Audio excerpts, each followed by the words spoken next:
What is a seller's market? We're going to talk about that in this video. What is a seller's market? You must be hearing this term a lot, especially right now if you're watching this video in 2022. And I want to talk to you about hashing that out. What does that actually mean? Can you please explain it? Yes, we're going to do that right now. So a seller's market, when we're talking about real estate, is talking about the demand of the properties. So how many sales are happening, how many buyers are out, and how much inventory, houses for sale, are on the market. In a seller's market, the lower the amount of inventory, so basically if there's not as many houses for sale, like lesser and lesser and lesser, and a lot of demand, which is a ton of buyers out wanting to buy, that's the perfect storm. That is the seller's market. Now, what does that mean? If there's high demand and low inventory, and that means it's a seller's market, what does that actually look like? So what it looks like is if you are a buyer and you're looking to buy a home in a seller's market, it means you need to be prepared. You need to have a strong team that is very intuitive of what's going on in the real estate market in every neighborhood, because every neighborhood is going to be different. When it is a seller's market in general, some neighborhoods are going to be even harder to get into, and some neighborhoods might still be relatively easy to get into. You need to make sure that you're working with a professional that understands the differences in the different neighborhoods. You're also going to have to decide between building new, buying resale, or buying a spec home.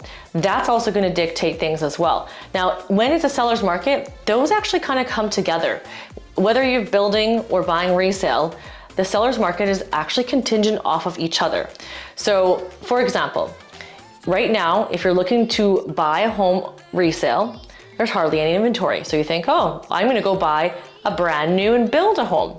But guess what? They don't have anything available either. Either they have low inventory in terms of spec homes, hardly anything left to buy, or they have no lots available for you. So those are two factors that kind of play off of each other. And people think, well, it's more expensive to build right now. It's more unpredictable. It's 12 to 14 months. I don't want to wait that long. That's actually caused more demand in the resale market, again, increasing the demand. Looking at, okay, I'm just gonna buy whatever's there. Well, then that increases the demand along with the people that were already wanting to buy resale, and therefore you've got a seller's market. Also, buyers are also thinking about their interest rates. Interest rates, depending on if they're going up, down, or staying the same, also increase or decrease the demand. What we're seeing right now is buyers who had rate holds, because they're 120 days, they're nearing the end of that. If they're nearing the end of that, that's increasing demand because it's putting pressure on, hey, the interest rates just went up, but I have that lower rate locked in, but I only have it locked in until the end of X month. That means demand is going up even higher for buying a house. So as a buyer in a seller's market, you have to have a really strong team and realtor to guide you through, because you want to have your mortgage rate held for 120 days to make sure you get that lower rate. If it goes down for whatever reason, you'll get the lower rate, so you'll be protected, but make sure to lock in that rate. As a buyer in a seller's market, you also want to really understand what it is that you're looking for, because you need to know what it is and that you're ready to move right away. You've got to move quickly. When you see a home that you like, don't hum and haw, because that house will not last. You don't want to be in a multiple offer, then move quickly. Sometimes it's unavoidable and you will be in multiple offer. Then as a buyer, you really need to learn what the tips are to win a multiple offer. And you might want to check out this other video up here that we talk about on how to win a multiple offer. Now, as a buyer, that's fine and dandy. It sounds super stressful. Why would you buy in a seller's market? Well, typically buyers are still buying in a seller's market because even though interest rates might be rising, the interest rate's probably still lower than it was 5 years ago. And so therefore the price of the home, even though it's going up, is still going to be cheaper than it was 5 years ago in terms of mortgage payments.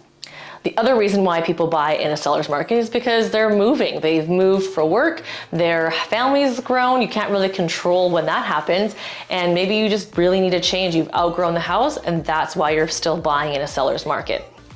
Now, as a seller, what does a seller's market mean for a seller? Does this mean that you can price your home sky high and get what you want?